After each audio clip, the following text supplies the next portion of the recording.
Welcome to this week's episode of The Better Half. I'm Kyndra D. St. Aubin, and this is Katy Hartley, and we're going to take a look back at what's been going on this week. Let's start with the snooze fest that was the BCS championship game. Alabama coming out on top 21-0. Some very sad LSU fans this past weekend. Kyndra, we still don't have a playoff system in college football, so what'd you think of the championship game? Well, I thought the game was really boring. The only reason I watched it from beginning to end is because I kept waiting for something to actually happen. You know, I kept waiting for LSU to kind of spark and get going. But, I mean, I've always said this. I still think they need a playoff. I think it should be an 8-team playoff. I think that each playoff game, round should be a bowl game. They still get plenty of money involved. And then every year, you move the big game around. So everyone still gets their fair share. I think that 35 bowl games is just too many. I totally agree. I do think that they definitely need a playoff system. I personally know nothing new. This is the second time we saw these two teams play. They split.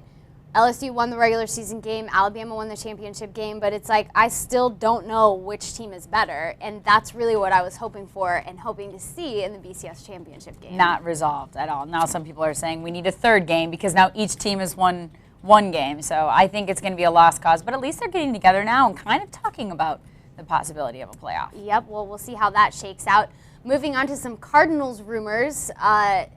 Previous head coach of the Kansas City Chiefs, Todd Haley, rumors out there that he could end up on the Cardinals coaching staff. Kyndra, what % chance do you think Todd Haley has of coming to Arizona? Honestly, I think it's about 50-50 right now because I think it's going to totally be up to Todd Haley and what he wants to do, where he sees his future. If the Cardinals can get him, I think they absolutely should. I think it was obviously a success here, something familiar to him, but does he want the bright lights in the big city of New York and kind of the pressure that comes with it, but also the positive attention? So it's really, I think, going to be 100% up to Haley, but the Cardinals should get him if they can. And there is an available spot on their coaching roster as of right now. They fired Cardinals or quarterback coach Chris Miller this week, so there does seem to be room for him. Whether he wants to work with a quarterback that's as unproven as Kevin Kolb, we'll see about that.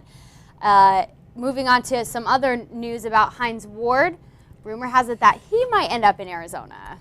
Not a fan. I think he's old and washed up, and he would be veteran leadership, and that's about it. I don't think they need him. I think, and like we were talking about earlier, if you don't have a quarterback that can get the number 2 receiver the ball, it doesn't matter anyways, whether it's Andre Roberts or whether it's Hines Ward, it's not going to make a difference. Would you want him here?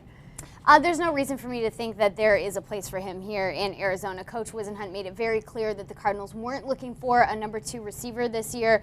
He seems to be very happy with the progress of Andre Roberts, so for me, there's no reason to think that. But you did mention QB. If you have a quarterback that can get him the ball. Whispers that Peyton Manning might come to Arizona? No way. Not 0%? A chance. 0% chance. I think there is absolutely 0% chance Peyton Manning ends up here. And I agree with you, too, especially with the Colts bringing in a guy like Andrew Luck. Peyton Manning is the perfect person to mentor a guy like that. Even if Peyton Manning never throws another pass as a quarterback for the Colts, no reason for me to think that guy's going anywhere. Speaking of not going anywhere, how about Bud Selig being offered an extension, a 2-year extension in the MLB?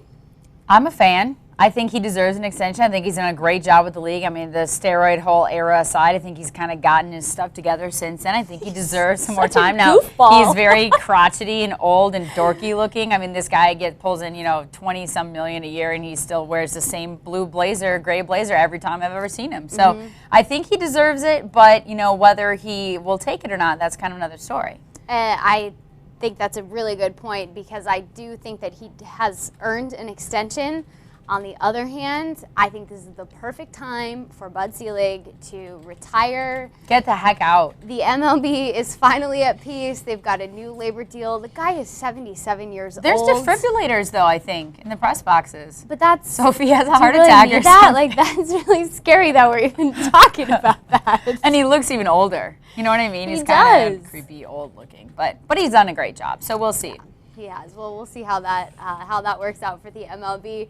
This weekend, the New Jersey Nets coming to town, visiting us here in Phoenix. Chris Humphries will be in attendance. We'll be playing that game. We'll wonder if we'll see any Kardashians at the game. Seriously doubt it. But Kyndra, are you going to boo him or are you going to cheer him? I'm going to cheer Chris Humphries only for one reason, the fact that he's a good basketball player. Okay. And you know what? He's a Minnesota guy.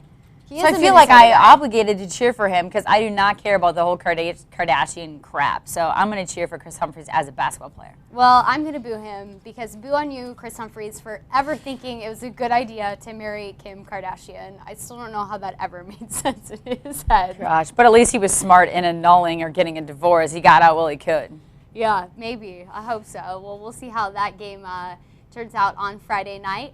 We'll be back next week for another episode of The Better Half. Until then, you can follow her on Twitter at Kyndra620. You can follow me at FunKaty620. And we'll see you next week for another episode of The Better Half.